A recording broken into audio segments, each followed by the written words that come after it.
নমস্কার বন্ধুরা, আজকে ঘরে থাকা কিছু সামান্য সবজি দিয়ে খুব সুন্দর চচ্চড়ি রেসিপি শেয়ার করব। আর সাথে লাউ ডাঁটা, সিম, মূলো, মানে অনেক সবজি অনেক সময় ঘরে থেকে যায়। তো ওই সবজিগুলি দিয়ে আজকে চচ্চড়ি রান্না করব। আর খুব সুস্বাদুও লাগে খেতে। দুপুরের পাতে এরকম একটা চচ্চড়ি হলে তাহলে তো কোনো কথাই নেই। আর দেখো মোটা মোটা ডাঁটা আমি কালকেই এনেছিলাম, ডাঁটাগুলি তার জন্য একটু নেতিয়ে গেছে। তো ডাঁটাগুলি প্রথমে কেটে নিচ্ছি। আর সাথে আমি সিম দেব, নিজের গাছ থেকেই নিয়েছি বন্ধুরা। আর তোমরা অনেকে হয়তো জানো যে আমি নিজের সবজি ক্ষেত থেকে কিন্তু সবজিগুলি নিয়ে আসি। তো গ্রাম্য পদ্ধতিতে কিভাবে আমরা চচ্চড়ি রান্না করি ভিডিওটা পুরোটা দেখো বন্ধুরা। আর যদি আমার চ্যানেল নতুন বন্ধু হয়ে থাকো, চ্যানেলটিকে সাবস্ক্রাইব করে রাখবেন। সাবস্ক্রাইব পাশে থাকা বেল আইকনটি বাজিয়ে রাখবেন। যখনই কোনো ভিডিও আমি আপলোড করব সাথে সাথেই যেন নোটিফিকেশনটাও আপনারা পেয়ে যান। তো দেখো এখানে আমি সিম, মূলো আর সাথে লাউয়ের যে মুখটা থাকে ওই মুখটা একটু কেটে দিয়েছি। আর লাউ ডাঁটাগুলি দিয়েছি, সাথে একটু আলু দিয়েছি। তো দারুণ লাগবে খেতে। মাটির উনুনে রান্না করছি, চুলায় কড়া বসিয়ে দিলাম বন্ধুরা। আর সমস্ত সবজিগুলি ভালো করে প্রথমে ধুয়ে নিয়েছি।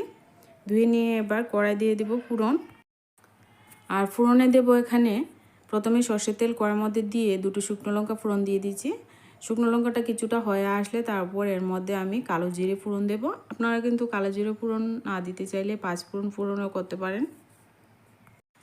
দেখুন বন্ধুরা, অল্প একটু কালো জিরে ফোড়ন নিলাম, তো ফোড়নটা এবার দিয়ে দিচ্ছি।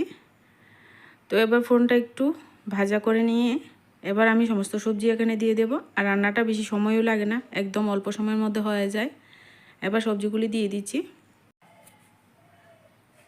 সমস্ত সবজি আমি একই সঙ্গে দিয়ে দিচ্ছি। সমস্ত সবজি কিন্তু একদম নরম সবজি।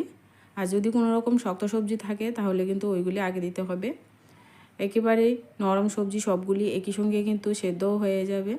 তো একটু নাড়াচাড়া করে দিয়ে এখানে পরিমাণ মতো লবণটার সাথে দিয়ে দেব। এতে করে তাড়াতাড়ি সেদ্ধ হয়ে যাবে। জলের পরিমাণ এখানে যদি মনে করেন যে সবজিগুলি একটু শুকনো শুকনো আছে তাহলে 1 কাপ জল দিতে পারেন। আর আমার কিন্তু এখানে জল দেব না, আমি চুলার আঁচটা একদম লো আছে রান্নাটা করব, যাতে করে একদম আস্তে আস্তে করে সবজিগুলি সেদ্ধ হয়। এবার আমি পরিমাণ মতো হলুদ গুঁড়ো দিলাম। এবার নাড়াচাড়া করে সমস্ত উপকরণ ভালো করে একটু মিশিয়ে দিয়ে ঢাকনা চাপা দিয়ে দেব। আর ঢাকনা একটু পরপর ঢাকনা দেব, একটু পরপর ঢাকনাটা উঠিয়ে তারপর সুন্দর করে রান্নাটা করে নেব। এদিকে আমার রান্নাটা হতে থাক, আর অন্যদিকে আমি শিলনোড়া নিয়ে বসে গেছি। এখানে 2 চামচ ছোটো চামচের সর্ষে আর কাঁচা লঙ্কা একই সঙ্গে বেটে নেব। যদি বন্ধুরা আমার চ্যানেলে নতুন বন্ধু হয়ে থাকেন, চ্যানেলটিকে কোনো সাবস্ক্রাইব করে নিয়ে সাবস্ক্রাইব করে রাখবেন।